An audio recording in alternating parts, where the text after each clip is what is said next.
Now at 7 o'clock, a cyclist is dead and a man charged with murder after a crash in Scott County. We'll have a full report next. And we're learning new details about a deadly plane crash in Perry County. And years after an eastern Kentucky town was destroyed in a tornado, a group of students are coming together to reshape the community. That story and much more in just a few minutes here on WKYT this morning. Tracking, alerting, protecting. This is WKYT News. Good morning. Thanks for joining us on this just beautiful Sunday morning. I'm Sean Moody. And I'm Mike Linden. It's just gorgeous. I mean, it's the unofficial start to the summer season. Yesterday was wonderful. The humidity was low. Temperatures were nice and warm. The air's dry.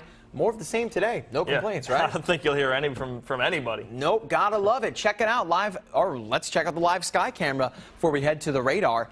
This is what you're most likely seeing across the Bluegrass State this morning. A lot of blue, just gorgeous as we get our morning started here in the Commonwealth Live. First alert defender, this is what you want to see when you're expecting sunny skies because there's just nothing out there to bring us any moisture just yet. We have a report from one of our WKYT weather watchers, Chad Martis, in Campbellsville. He reported 59 degrees, a beautiful Sunday morning, and he has the picture to prove it. Absolutely breathtaking there in Campbellsville this morning. And if you want to become a WKYT weather watcher, go to WKYT.com/weatherwatchers to apply. Looking at our current temperatures here in the Bluegrass State, things are beginning to warm up. Right now in the mid to low 60s, which is a good 10 or so degrees warmer than where we were yesterday at this time. Madison County, the biggest gainer at 13 degrees of difference.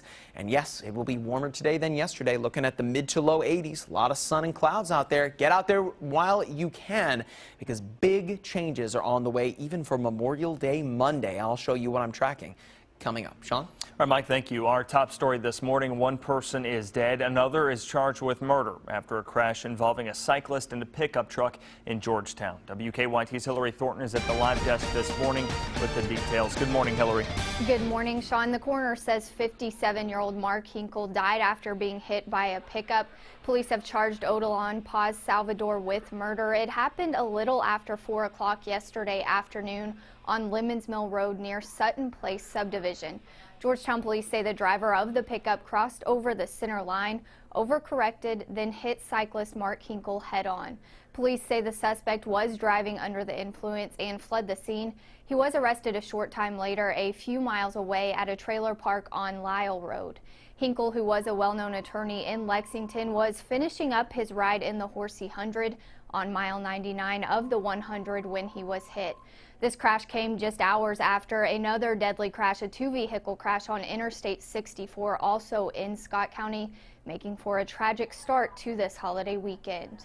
Every year we come into this weekend praying that things like this don't happen. Unfortunately, they do. The one this morning, obviously, and now this one. It's horrible anytime that there's a loss of life, but in something like this, it's just as tragic.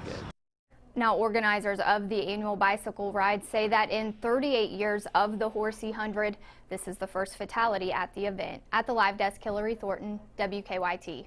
All right, Hillary, thank you. Also in Scott County, a teen is dead and her parents in the hospital after a wreck on the interstate Saturday morning. That crash happened at around 7:30 yesterday morning along I-64. Deputies say 13-year-old Emily Sams and her parents were headed to Louisville for a volleyball tournament when a driver hit them. Investigators say another car had overcorrected and then hit their truck. Their truck then flipped over, ejecting the teen. 13-year-old Emily Sams was pronounced dead at the scene. Her parents were both injured as well. Makes you pause and realize how fragile life is. You can be here one minute and gone the next. I mean, I've got my 14-year-old son with me, and I understood it was a 13-year-old girl that lost her life, and that kind of brings it close to home. The Scott County Sheriff said Sam's parents are expected to recover. The sheriff is still trying to figure out if Sam's was wearing a seatbelt. Emergency crews spent the afternoon dealing with another deadly crash, this time south of Lexington. It was on I-75 near the Madison-Fayette County line. State police say a van was heading northbound when it crashed. The impact threw a passenger from the van. That person died. The driver went to UK hospital with non-life-threatening injuries. Investigators are still looking into what caused that crash. A deadly fire is under investigation in Estill County. That fire started at a home on Ann Street in Irvine on Saturday morning. Investigators say a couple died in the fire. The coroner has not released their names. Neighbors said they did what they could, pulling one of the victims out of that home, but he didn't survive. They just like part of the family around here, you know, because it's a tight-knit community and everybody knows one another and everybody gets along good, and they just, you know, like I say, he'd be missed, him and her both.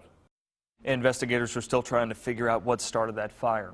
We've learned the name of the victim of a deadly plane crash in Perry County. The Perry County coroner says 59-year-old Robert Bookman died in a crash Thursday night near the Breathitt County line. The FAA and NTSB are leading the investigation, and officials are still trying to figure out what caused Bookman to crash. They hope to have a preliminary report complete by next week.